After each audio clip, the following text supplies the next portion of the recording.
শক্তিমানের মতো। হ্যালো বন্ধুরা, অলিস কিচেনে তোমাদের সবাইকে স্বাগত।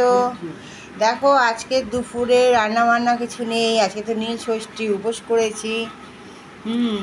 তাই তোমাদের সামনে শেয়ার করার জন্য নিয়ে চলে এলাম, তোমাদের সঙ্গে শেয়ার করার জন্য।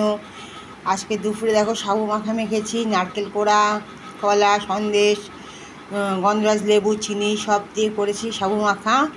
আর এই যে ফল, নানা রকম ফল ঠাকুরকে বানিয়ে দিয়েছিলাম, সেই প্রসাদ। আজকে এই হচ্ছে আমাদের দুপুরের খাবার। আমার আর আমার কর্তমশাই তো খাওয়া হয়ে গেছে। এটা আমার, আর ছেলে খেয়েছে ভাত। ছেলে তো আর এইসব খেতে পারে না, বাচ্চা ছেলে, তাই জন্যই হয়েছে।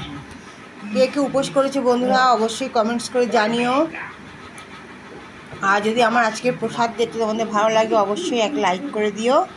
সাথে থেকো, পাশে থেকো, সঙ্গে থেকো। সাবু মাখাটা খুব টেস্টি হয়েছিল। টাটা।